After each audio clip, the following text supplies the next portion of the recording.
Yeah, this is Khris Gotti with Country Boy Movement.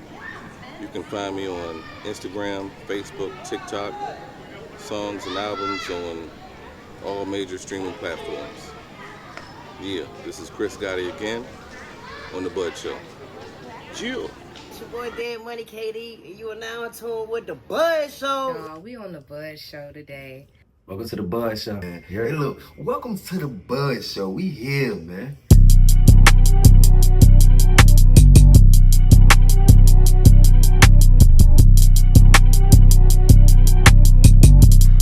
What's up, big dog? What's good? Already. So how I like to get into it is I wanna jump straight into it.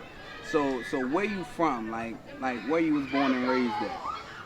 I was born in Richmond, Virginia, but raised in Houston County. Okay. Yeah, so I noticed you went to Goochland High School and then you kind of further your studies at ODU. That's correct. Like that's a big shift. Like, what was that transition like for you mentally and socially? And how did college life at ODU shape your mindset, towards business, leadership, and the music industry? As far as transitioning to the 757 and going to a big school, it was definitely a big transition. Yeah. But there were people that graduated ahead of me that also went there, as well as classmates I graduated with also went there. Not to mention one of my peoples, Maurice, from Cartersville, he actually went there too. There actually is where I further learned the ability to actually create and record electric music. Yeah. So was that like your field of study at ODU? That really wasn't my field of study. I just happened to love music. Yeah. And when I saw that as an option, I took the class, and it definitely piqued my interest. Yeah. I learned a lot, and from there, it got me here. Facts. Yeah. So are you based in Highland Springs? Currently. Yeah. Currently. Like how does that community feed into your creativity and lifestyle? And does being there help you stay grounded or push you to aim, higher every day? As far as being in Highland Springs, though, I mean, I'm always working. I'm consistently working, and I'm also going back and forth to the country, to Goochland, to Cartersville. I just shot the J. Khris video playing A through Z out in Cartersville not too long ago. My grandfather just celebrated his 92nd birthday out there. Yeah. So, I mean, as far as in Highland Springs, I'm still back and forth out, like we call it the Pike. Yeah. Oh, y'all call it the Pike. The Pike. How the world that name came about? Or it just been like a saying that been over the years? Yeah. Facts. So I want to talk more about, as far as, your label, the Country Boy Movement, like, has become a part of your identity. Like, what inspired the name and what message do you want people to take from it? Like, is it just music or does it stand for something deeper about pride, growth, or staying true to your roots? I would say everything you just described as far as pride, roots. My cousin K.I. came up with the name, and he came up with the name from the simple fact that wherever we traveled, it was always like a bunch of us. We moved together. It was like a movement. And then, like, I traveled. I lived in Atlanta. I lived in Texas. Everywhere I was moving, I was always creating. But when I came back home, like, some of my younger cousins was definitely getting very nice with the mic. Like my cousin Maddox. So he was like, yo, let's get together. Let's start KBM, Country Boy Movement. Got Maddox, J. Khris. And it also, like you said, as far as your pride, how we move together, So like, did you solely start, the Country Boy Movement, or was it all three of you guys? or was you kind of the sole proprietor that kind of pushed that movement out? I was more music and business. They came up, well, I would say KI came up with the name, Yeah. and Khris definitely came up with the, came up too. Yeah. He was very supportive, and he wanted to do his own thing, but at the same time, he just jumped on because we was always rocking together. Yeah, you know? fact. So how long has that relationship been? Was that from school, or like was that a recent relationship that y'all built as far as coming together as, friends, partners, stuff like that? Since kids, Yeah, since yeah. kids, we've been rocking probably since middle school for real. From church, we was always around each other's families. Yeah. So it's I have music that we've created probably 20 plus years ago. Yeah. And the crazy thing that you mentioned, that I did want to ask, like your record, Don't Know, featuring, was it J. Khris and Maddox H? Like, hits deep with emotion and truth. Like, what headspace were you in when you created that track, and what kind of message, were you trying to send to the people listening? So that track I didn't actually do. Yeah. That was a track Louis Notes produced. Okay. I know Maddox, that was one of Maddox people's. And Khris came up with the hook and the concept and helped push Maddox to come up with that crazy verse. Yeah. Cause that John, I was listening, cause I like to listen, to a couple of people that I interview, listen to their songs, and I was listening to it. I was like, okay, I definitely get what he's talking about. Like, on another note, it's another track that I heard, Wake Up, featuring Kambada. Like, there's a strong sense of, awareness and, how would you say, introspection. What sparked that record as well? Like, how did that record come about? Kambada is actually one of my favorite independent artists, and for me to collab with him was actually dope. But that year I was dropping therapy sessions. It was like a 16-bar verse each week. I was doing that, and I would do the verse, video, and when I started putting it together, I was like, that therapy session, Kambada would be nice for. Yeah. Because I'm really was going in on the different points of view within Christianity. And religion in general, and he definitely added an extra flavor to the song.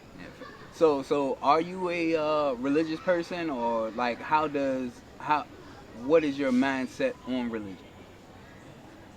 I think religion, well, personally, I'm a very spiritual person. I was brought up Christian. Thanks. And as far as my point of view, I think religion is good as long as it makes you a better person. The problem is people take religion to the extreme and push their beliefs on people, whether it's like you either believe this or you're going to hell, basically. And it's like some people are just generally good. They may have a different belief system. But viewpoint. You're judging me because I don't believe the same thing. If you was born in a different part of the world, you might believe in something else too. Real shit. But your actions should speak louder than your words.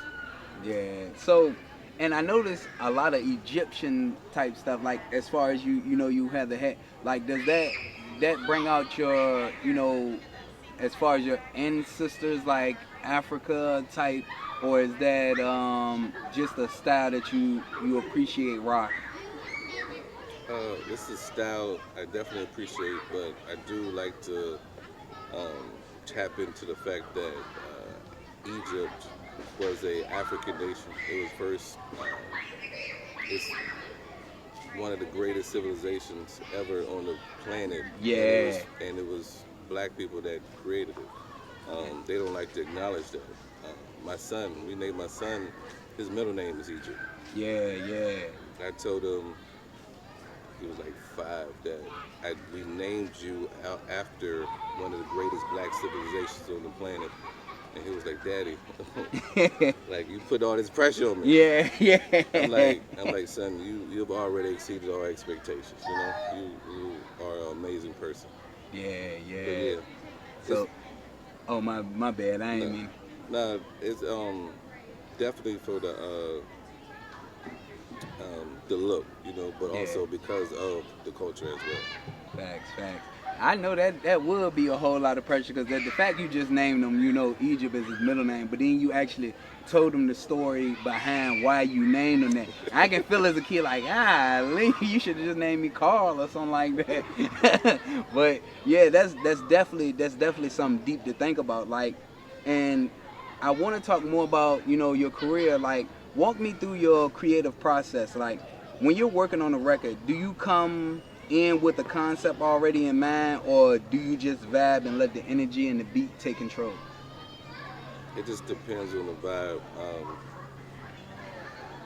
Most of the time, I like to create with the vibration, the spirit, the whatever energy that helps me make a beat.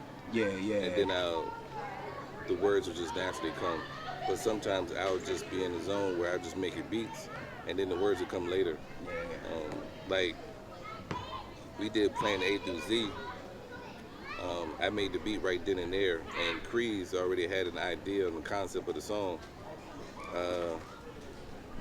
I just released a new song called Liberty or Death. And I did want to talk about that too. I seen a couple snippets of that. I definitely want to talk more about that. But go ahead, because I said, yeah, I got. So, I mean, what inspired me for that record was, I say in like September, August, I just fell back on social media. I just wasn't posting. It was just so much going on as far as in the country with, we have the political race going on currently. Yeah. We got ICE acting crazy in the streets. ICE scooping people up left and right. Like, they came down to Newport News, the big boy truck, and was scooping them up. So I'm a travel associate. I was at Mississippi, and the branch out there, the employee said ICE ran up in the on site, and the workers had to run out the building, climbing up trees. Yes. I didn't know they was that serious though out here. Like, they on a whole nother level. Yeah. They just hit up Chicago, but then the Charlie Kirk situation happened, and right after that, like, HBCU started getting death threats. Then a brother got hung in Mississippi. Yeah. So, I heard about that. Like, I was at work one day and I was listening to Michael Jackson's "They Don't Care About Us." Yeah. And I was like, I'm gonna do something similar to that. And I went home and I came up with that snare and I put the strings behind it, and I sat down and I just wrote, and I couldn't stop writing. Yeah. I was trying to just make it into a regular song format, but I was just like, I just had so much I had to get out. You know? Yeah, it almost like once you started writing, your feelings and emotions started pouring into it, and it's like you couldn't stop till everything got up. Like, I want to know more about, like, when it come to ICE, like, do they come and just get the Mexican or Hispanic, or they come for anybody that's not supposed to be in the United States? Like, how does that operate? I don't really know fully, you know, how ICE operate. I've heard some people got questioned just because of the basis that they were saying speaking Spanish. Yeah. You know, you speaking Spanish, you already looking suspect. Chicago, the other day, they ran up in a building and they pulled all the people living within the housing out, handcuffed them, the kids, everything, everybody. I mean, zip tied, handcuffed, kids and all. Damn. It didn't matter if you was Hispanic, black, it didn't matter. Everybody. Yeah, and they just lined them up and took them out of their home. Like, that's some scary stuff, man. Like, even if, like, because I obviously, you know, they don't really have to worry about too much stuff like that. But, like, just on the other end, like, you can't even learn to speak another language. You can't even do certain things that your culture do without you end up being reprimanded or forced out your home and lined up and like pretty much like Nazi Germany. Give me your papers, show me your papers, and make sure. And that's scary. That's scary. Because at the end of the day, you can be walking around cool and chilling. Somebody of our color or close to our ethnicity can be walking, minding their business, and the cops can just pull up and be like, "Where your papers at?" Like, what you mean? This a free country? Like, I gotta know if you legally in this country. Exactly. And I think that's what it opens up the gateway to making people have their stuff on them, and that's a scary thought because you don't even know if your kids can be walking down the street and they pull up on your kids. I ain't saying 5 or 6, but our teenage kids and just pull up on like, where your papers, what you doing, who your parents, such and such, like that. That's wild, man. But like, as far as you being a rapper, songwriter, and entrepreneur, out of all those lanes, which one challenges you the most, and which one feels the most natural to you? The songwriter and beat maker is probably the funnest and the most natural. Yeah. When it comes to the music business, the creativity is the fun part. The business aspect is the more challenging. Yeah. It's a lot of things that could be cutthroat. It's a young lady I follow. She spent $100,000 on her album. Yeah. Spotify and DistroKid removed it. Yeah. Fact. I'm like, you spent $100,000 for your album to be removed, and the basis of that was because they thought she was paying for bots. Like, I spent $100,000 and they removed, and it's for one song. One song, they thought she was paying for bots and they removed her whole album. I had a song last year called Her Eyes. It was doing fairly well. It was one of my most lucrative songs yet, and still Spotify hit me up saying I was paying for bots. And I'm just like, and they removed it. So those are obstacles that you have to, that's challenging. Yeah, like how do they even be able to separate bots from the authentic thing? Like, do they? Because I'm not a rapper, I'm not a songwriter, so I don't know the ins and outs of Spotify. But like, when you make a song and it starts to get hits, it starts to get likes. Like, do they sit and they examine each follower, each person that liked your stuff, and like, hold on, these people ain't real? Honestly, I don't know, because I was in communication. I responded to them like, I've been submitting these the song to multiple playlists, and it got picked up. Well, their response was, the playlist can't be real. I'm just like, how do you know? You know what I'm saying? So, honestly, I don't know. But then there's a lot of different businesses that offer streaming, offer bots, and it's very tempting. But when they can remove your song for anything, it's just like, it kind of gets a little scary. Yeah. So, like, I know you was talking about, liberty or death. Like, the phrase liberty or death carries, heavy meaning. Like when you hear that, what does it represent to you? So, I was coming to try to work on the title, and in my hook, I'm talking about Patrick Henry, where he said, "Give me liberty or give me death." Yeah. And that was America trying to separate itself from the British. Malcolm X said, "I will work with anybody. By any means necessary, we will be free. By any means necessary." I don't see any difference in either one of those point of views. Yeah. I just want to be free. Liberty or death sounds tough, but I mean, by any means necessary is just as powerful. Yeah. So when I came up with that, I'm just trying to invoke that particular spirit. it looks shocking, but I mean, at this point in time, with what's going on in our country, I mean, everything is quite shocking. Yeah, it's nothing new under the sun. Like it's a whole lot of stuff that's been going on, and people like it's a lot of people like you that already notice it, but like people that kind of been in the woods and kind of ain't really see now they're starting to see what's really going on in the world, and it shocks a lot of people because like I'm how could I explain it? Like, cause I don't want to say like you're a political activist or something, but like what I'm getting from you is like revolutionary or like you know like one of them guys that's real prideful in their people, their heritage, their culture. Like, when did that moment in time hit you when you was like, I really care about my race. I really care about my people. I know you probably always have been, but like when you were really able to do something about it, put your voice out there. I guess ever since I started recording music, Yeah, honestly, um,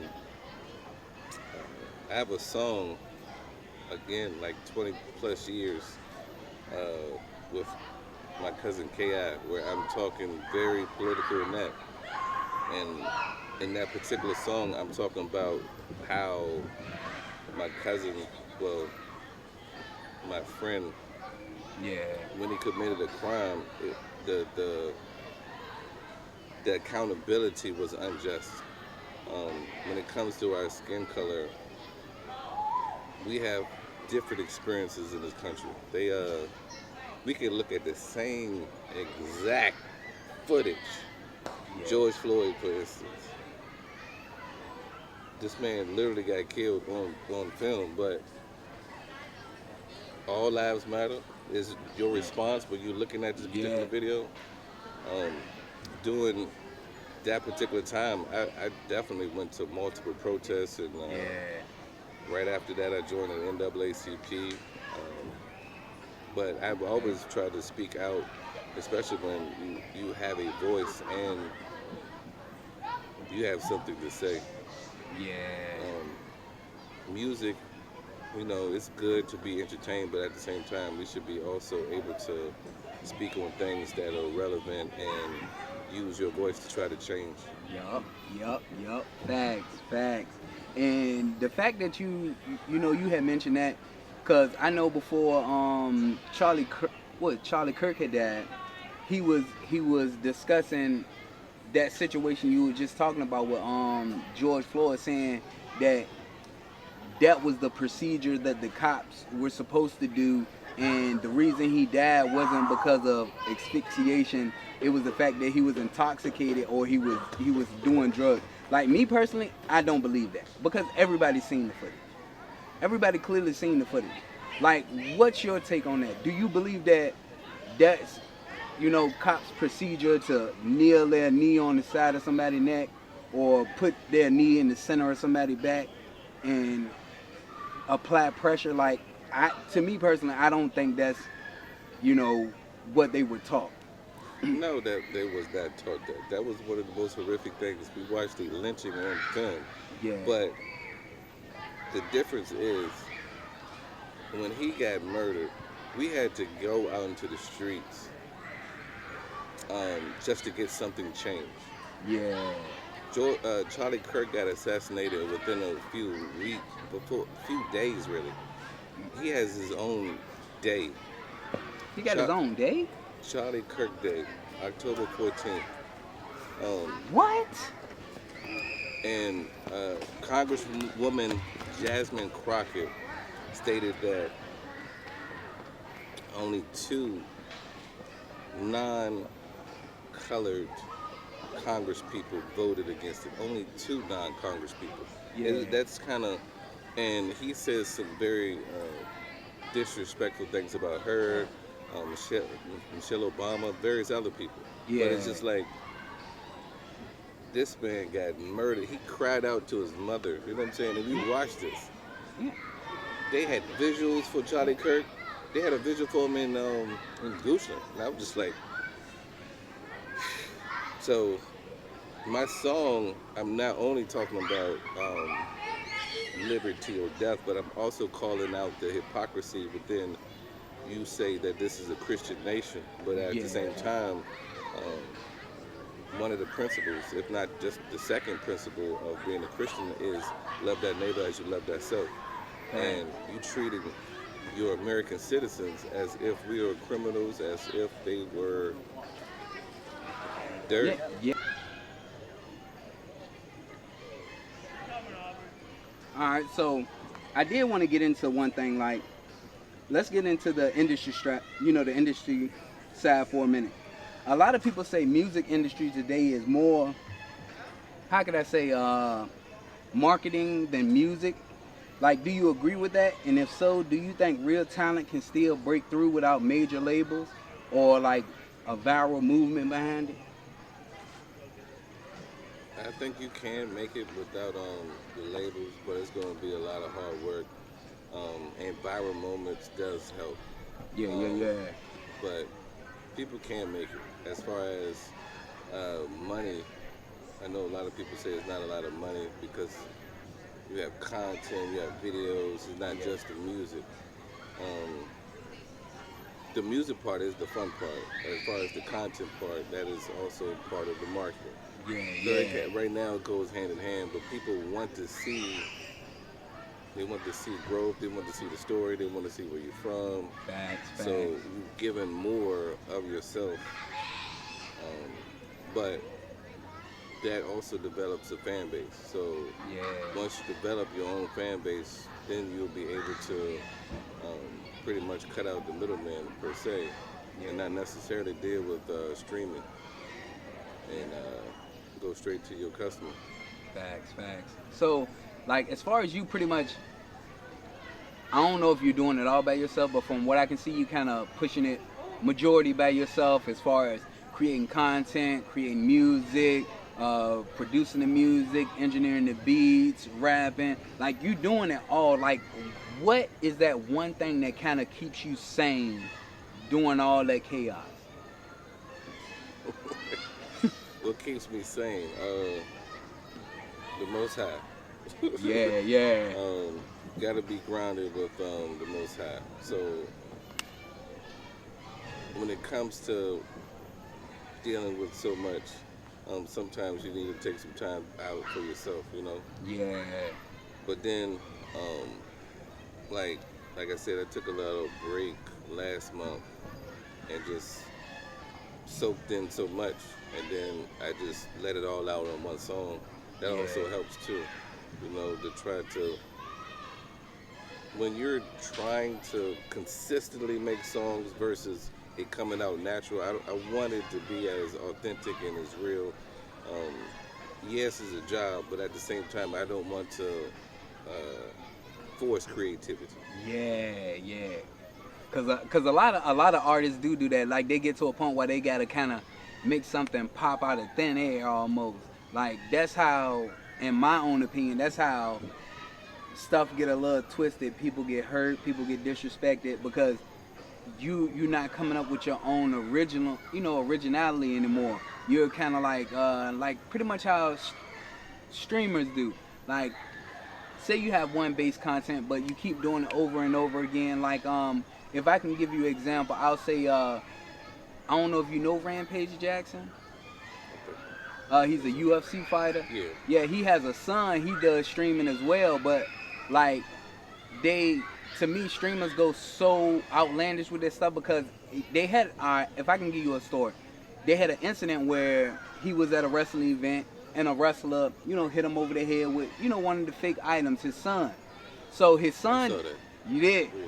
So his son ended up going up there, knocking him out, beating the mess out of him, putting him in the hospital. And a lot of people said that what he did was premeditated, because if you sit and look at the video, he's talking to the people. He's like, chat, I'm about to go up here and do this. I'm about to go up here and beat the shit out. I'm about to go up here and knock him out. Like, he's telling people what he's going to do, pretty much hyping himself up to hop in the ring and knock the dude out.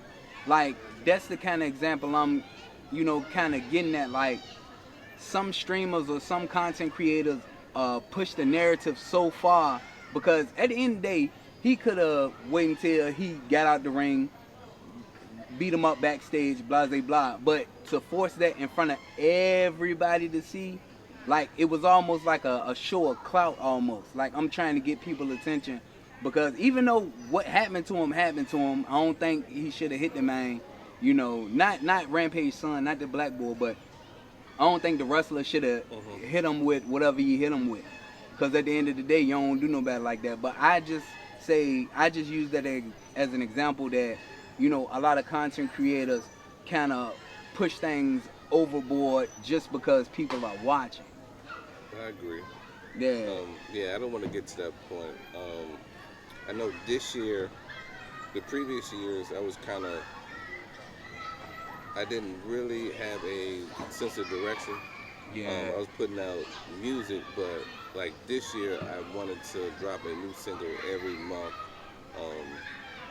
and then build content based off of that. Yeah. And so far, that's been helping a lot, and definitely been getting more attention as well. Yeah.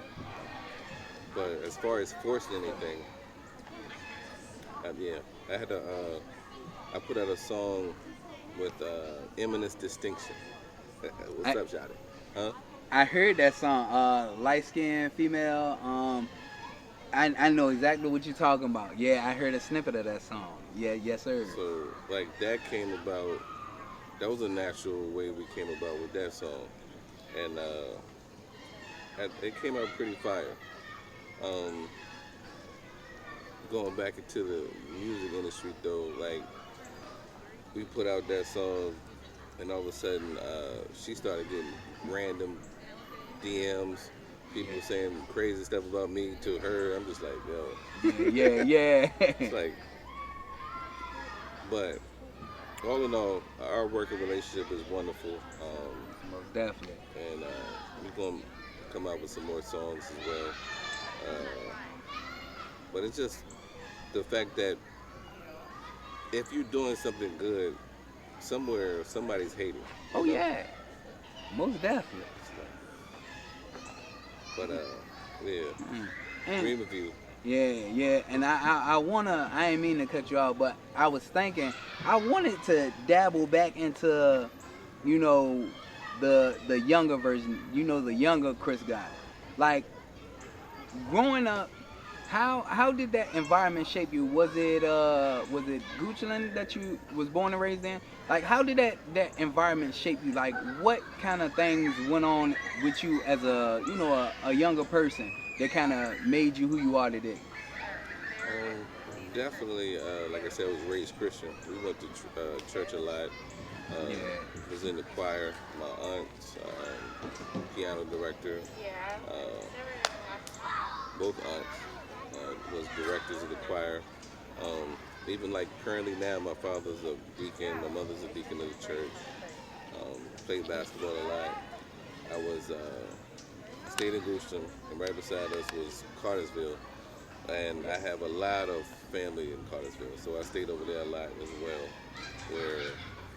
That's where I would say a lot of my ideas, concepts, creativity came from.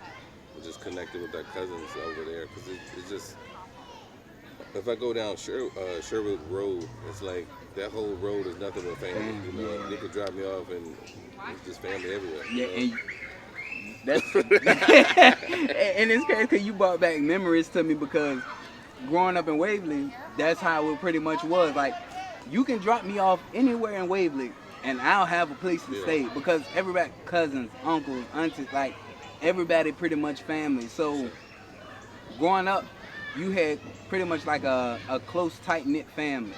Sure. Like, okay. So was it there that kind of branched out, you know, your rapping? Like, who was one of the first people that you rapped or, you know, did your thing for in your family? My older cousin, Joe, he would DJ, and he would DJ at some of the schools. I would help him with some of his equipment. He would have a drum machine. Then we would go over to grandma's house. He'd get on the drum machine and put up the mic. Yeah. That was always fun. and my cousin Ronald. Me and him would freestyle a lot too. And then just growing up, once I got a car and whatnot, we would just be riding around just freestyling a lot. But when I went to Old Dominion and I learned how to record music and I actually started getting equipment, that's when I really started actually creating songs rather than just freestyling. Yeah. And I know you told me that you travel a lot. Like, how did that traveling, start about? Was that just on a whim, or was that for work, or was it family, military type? It was on a whim.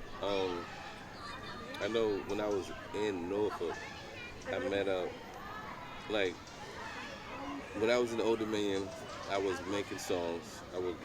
Me and a young man named The Godfather, we came out with a couple of songs, and I managed a shoe store. While managing this urban shoe store, I would play beats in there. I would sell music, whether it was beats, CDs. I met Knox, legendary producer in Norfolk. Went to his studio. One thing he told me, he was like, I might have to move. Yeah. And then me and my girl at the time, we wanted to move, and one of the places we ended up going to was Atlanta. And while I was there, I connected with some people, and I think within 2 years, I made over 200 songs. Damn. Yeah, I was pushing. Grinding. That Atlanta environment, man, to do it to you. Yo, Atlanta is crazy. What up, Frank? I thought you. Yo. I thought you were about to get into a story. Man, I got too many stories, buddy. So what was one story in Atlanta then? Like, that kind of got you hooked into, pushing the game further. Well, it's like when I was there, I worked at CompUSA, this computer store. I'm just selling computers and stuff. Yeah. Here comes Juvenile. You know what I mean? I'm talking to Juvenile. He trying to get cables and some stuff for his studio at his house because they had moved there from the Hurricane Katrina. Yeah, Juvenile. Yeah. Stuff like that. Just. Dang. God. Man, Juve. you know, that's crazy. So you got a chance to meet, a lot of celebrities or a lot of important people on your journey coming up through your music career. For sure. Like, so what was one of the celebrities that you seen that kind of caught you off guard, that made you like, dang, I'm really seeing this person?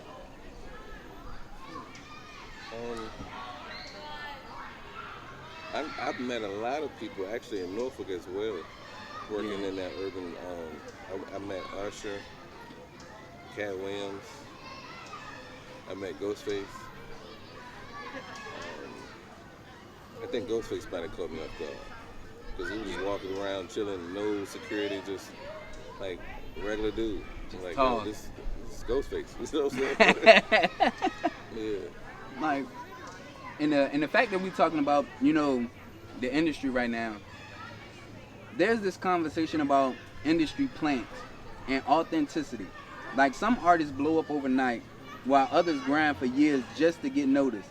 Like, what's your take on that? Do you think the industry pick who wins, or do you believe hard work and realness still wins in the end? I would say the industry do pick people. Yeah. Hard work does win. Because, we kind of witnessed that with the Kendrick and Drake beef. Yeah. But the fact that recently with the jail calls with Young Thug saying how he paid to make Gunna album go #1, and how record labels are intertwined with streaming services. Yeah. So you basically have the power to make or break people. And the fact that this woman had her whole album removed because they think that she was paying for bots. She was in the industry, she left the industry, and when she did her album, she paid people that was in the industry, producers and some writers, to help her with this. And if the industry don't like you, well, I have a mentor, named Gus. He always told me, you know what I'm saying, you want to get good, but you don't want to get too good, because they will come to your door. They will come. Oh yeah. He had a industry dude come to his house. He was like, and even more so now, the whole idea with AI, that's getting out of hand too. The fact that it might not even be people, it could be a machine, some software Yeah. that could copy your style. I have a friend who made some songs that sound similar to some of the songs I've released. For real. Yeah, using AI. Like, so, like, cause I use AI, you know, like Chat GPT and stuff, like a little bit here and there. But as far as like when it comes to using Chat GPT or AI to make my videos or say what I want to say, like I believe that at the end of the day, like, do you feel like AI is, I don't want to say as far as taking over, but kind of imprinting how I wish I knew how I can say it without saying, do you feel like AI is taking over? Like, I just want to know, like, do you feel like AI is watering down the game? If I can put it like that. Like, so many people using it that nothing's authentic no more, and you can not even tell if it is AI or authentic. Yes, AI is definitely watering the game. When on the Double XL cover, one of the artists that made the Freshman 15 or whatever, Yeah. he said his Chat GPT write his rhymes. Like, how do I respect that? When you Chat GPT is writing your rhymes, you have record labels that are signing AI artists. How do you do that? How do you create an artist that's not even real and you sign them? Yeah. And then they're going live and having conversations. This is not a real individual. This is a artificially designed entity that is simulating real life. Yes, it's watering down things. Yeah. But that should just make us work harder. Fact. Even Timbaland co-signed one of the AI companies. It's like, It's wild because at the end of the day, people don't understand, like I'm not one of those guys, like, you know, pretty much like how Will Smith and iRobot was. I'm not like one of them guys like AI is gonna take over the globe, they're gonna run the government or nothing like that. But I do feel like it's gonna be a point where humans are so dependent on it. Like, I mean, like just how phones came about. Like, say, like back in the 70s, early 80s, you really ain't see too many cell phones. You might have your pagers and stuff like that. But then when cell phones started coming out in them big suitcases, or what, I don't like the big suitcases, like. yeah, I brought up George Floyd, Charlie Kirk because they share the same birthday. Ironically, my son do too. Yeah. So I'm like, my goal is to try to shoot the video to drop it on the same day. I don't want to remember Charlie Kirk Day on my son's born day. Yeah. That just sounds crazy. That's crazy. And they did it so quick. Like, I understand, you know, who Charlie Kirk was. I understand, you know, he had a voice out here.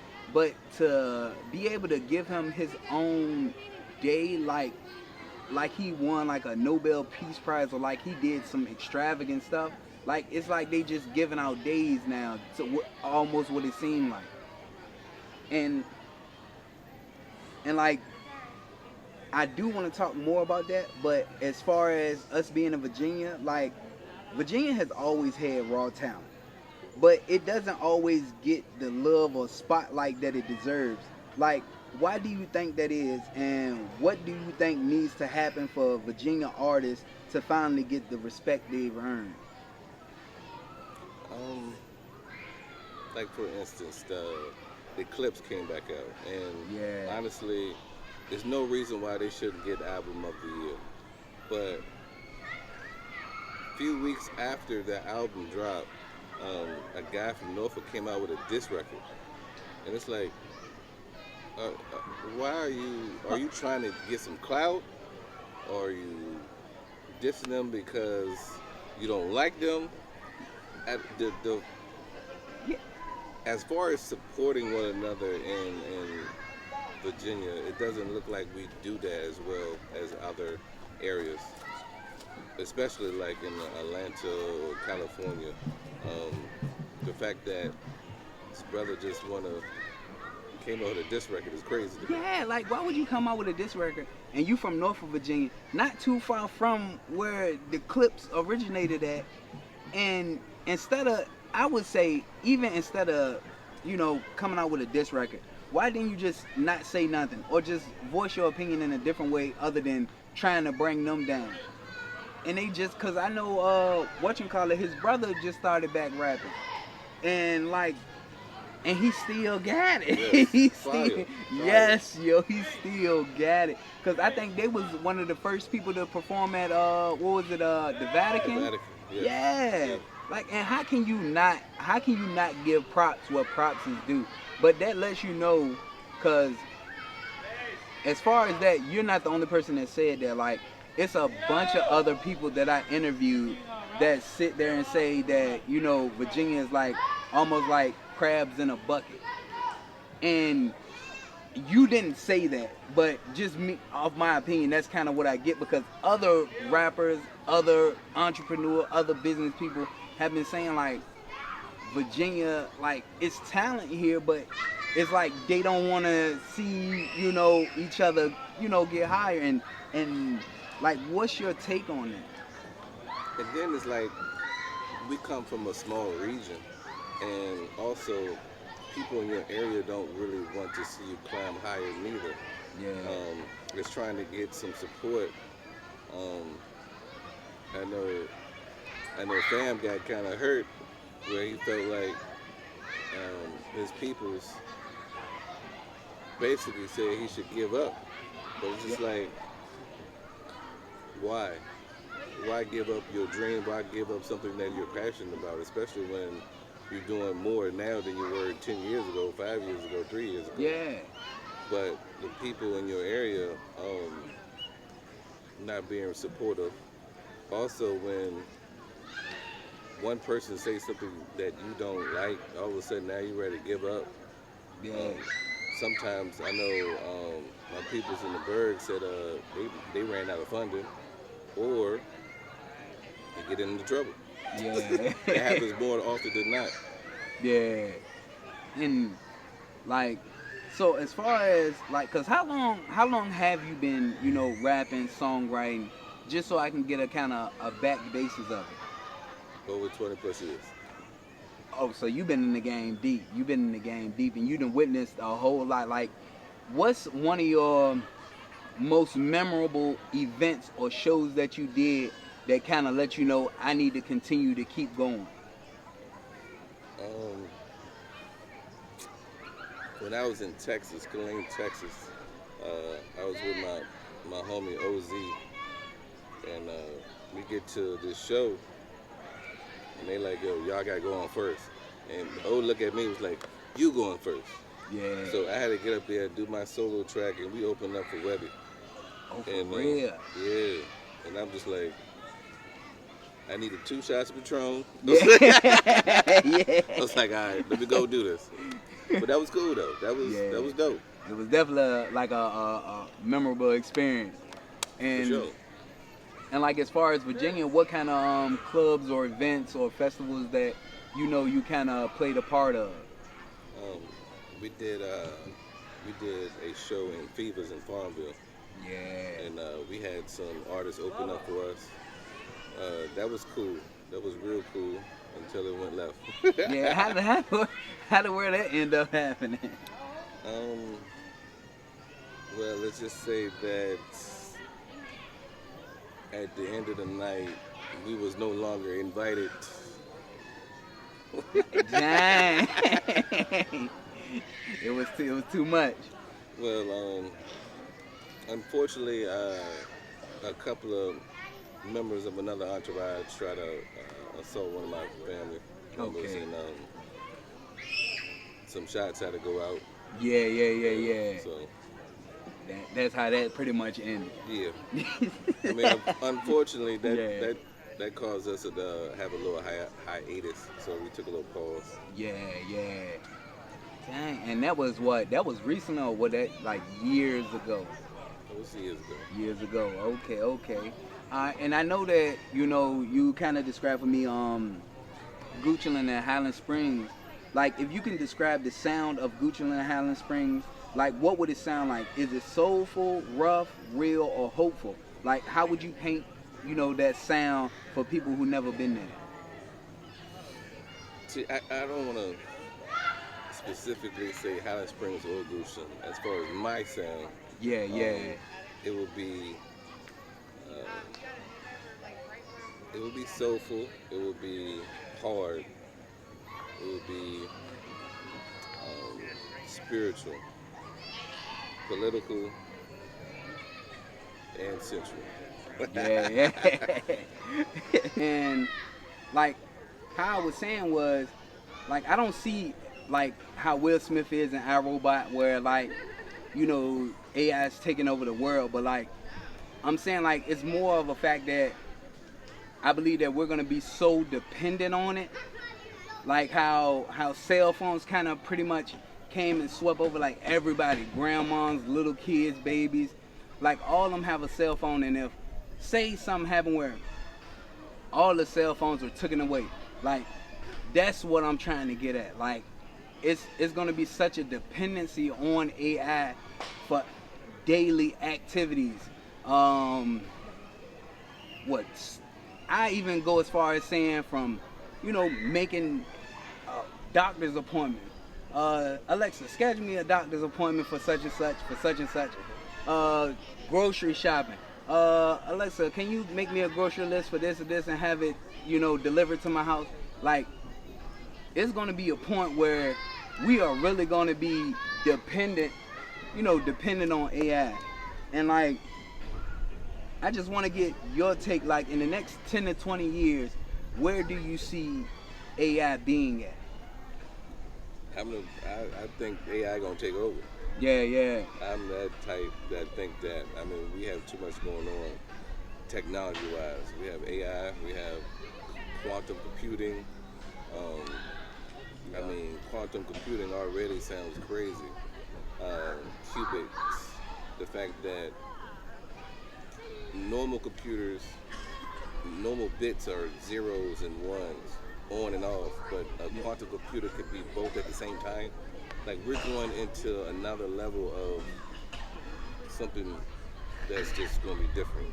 Yeah. And then on top of that, you have VR, virtual reality.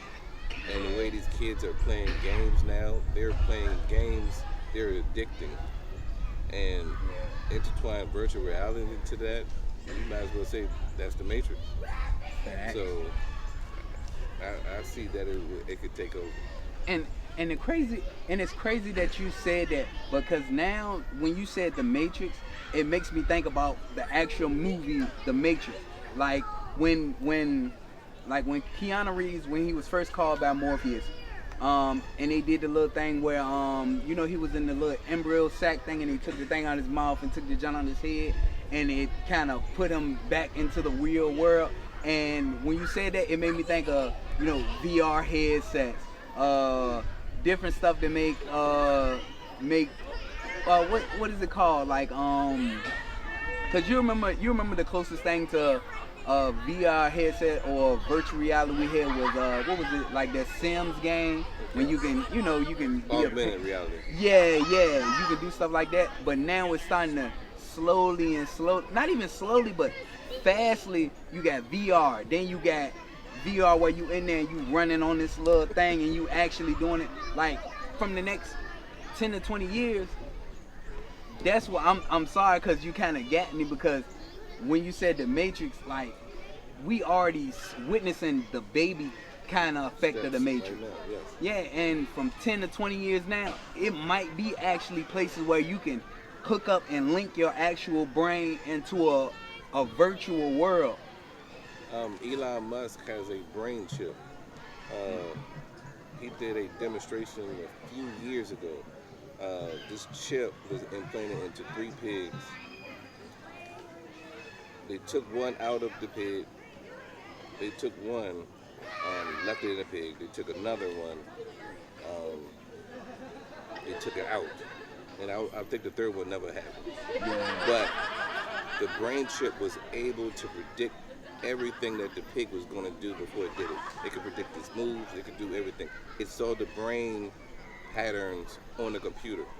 Yeah. So we already have that type of technology.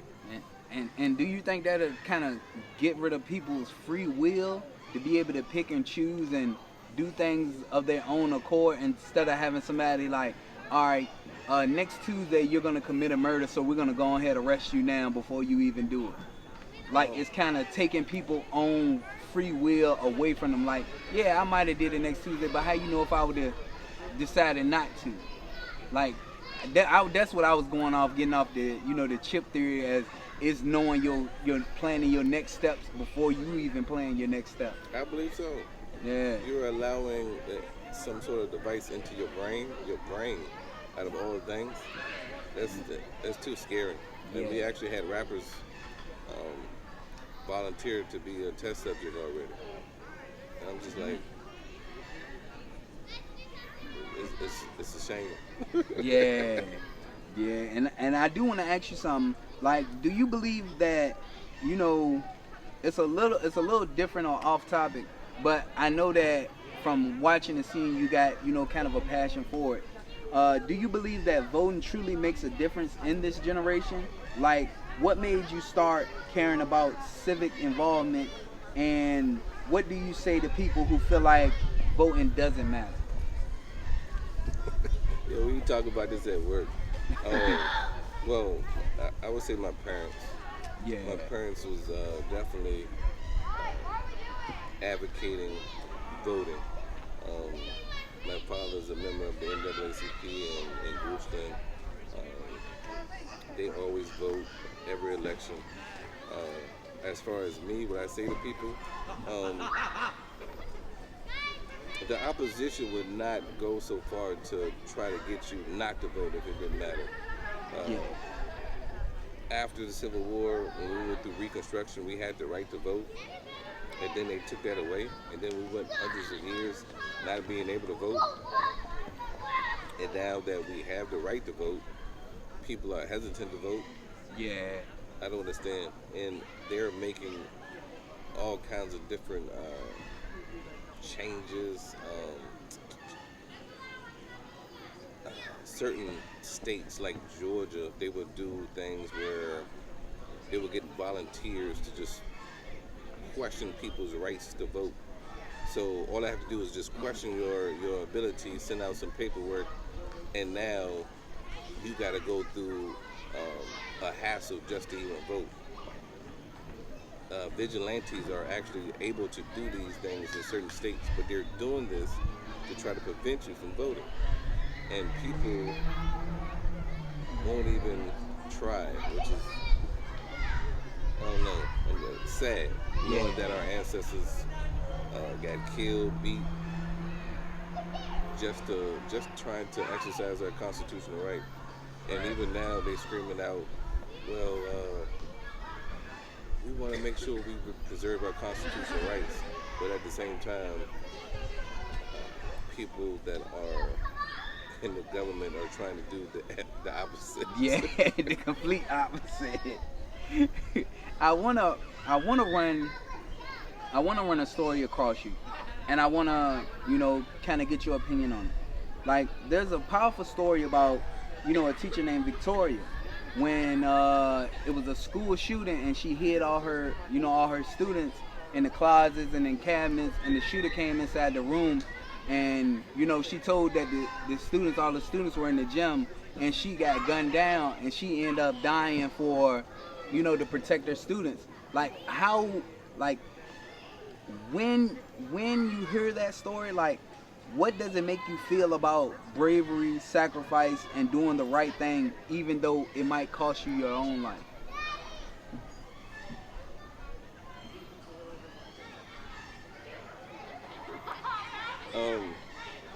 those things, as far as sacrifice, as far as spirituality is concerned, those things are warranted to try to save human life and preserve human life. Yeah. When you have children involved, we should be doing everything to maintain their lives, their precious, their gifts. And for us to argue about gun rights and children are being gunned down, but they are not being looked at as something to be saving. Yeah. They'd rather save gun rights than actual children, which is sad to me. And this is a topic that we've been speaking on for a long time. Yeah. And it's the fact that 2-3 days ago, a kid brought a gun to school. I think Fairfield Middle, but it was they found a gun by the metal detectors. Imagine if they didn't have a metal detector, what would have happened? Facts. And the fact that this woman was brave enough to sacrifice herself to save children, I think she should be honored. For real. She's a hero. Yeah, I would say, for what she done, it should be some type of special commemorate or special event or something, because at the same time, she displayed what we as parents want our teachers to display. When I give you my kid or my kid is in your care, I want you to do the same thing for my kid as you would do for yours. And she definitely displayed that, and I know she had to think on her toes. I know she had to put on her game face, because in the middle of a situation like that, I know that's something very scary. And like, I wanna ask, like, what's one piece of wisdom or advice that stuck with you from your younger years? Maybe from a family member or a teacher or life itself that still motivates you every day.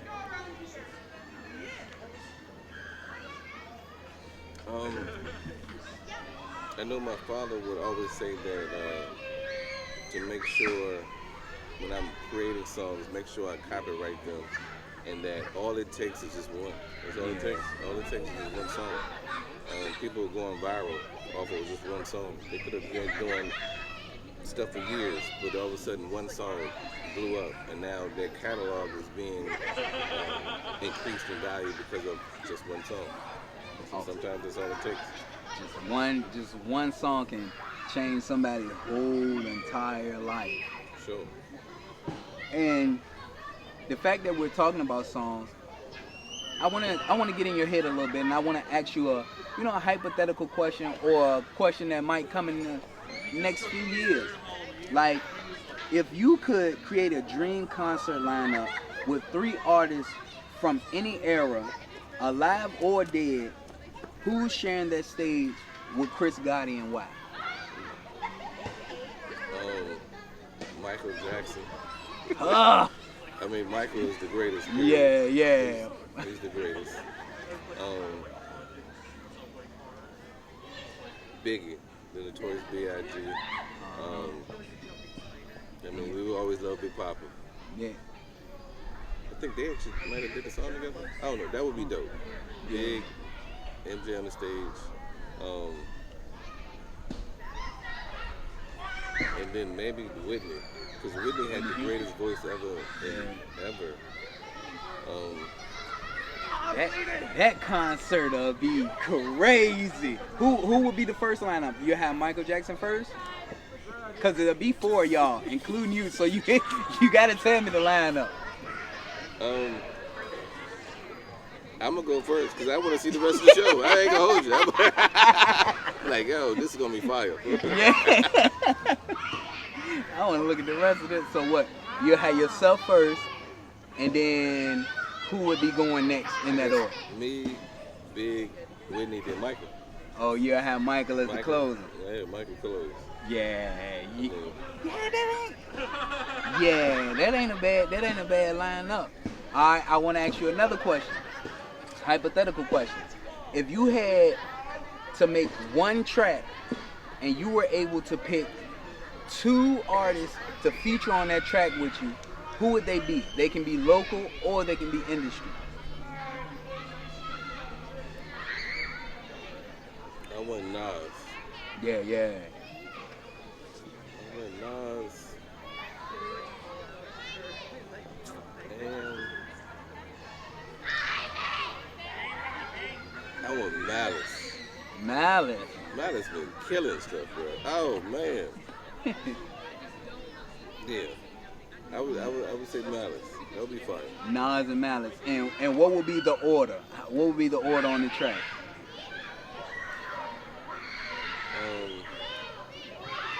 I'm gonna go last. I'll have Nas started, Malice, and then me. Yeah, yeah. Alright. Why you ain't throw yourself on first? Toss myself up on there and then let them other boys have the rest of it. No, I want to go last. It's my track. I'm gonna produce it. Yes, on my life though, because that'll be a crazy jump. So I wanna ask you one last question to kind of see where you're at. When everything's said and done, and people look, back at the name Khris Gotti, what do you want them to remember? What message, what movement or moment do you want your legacy to stand for? I want to stand for truth, righteousness, and justice. I want to stand for the Most High. And I definitely want to stand for black people in freedom.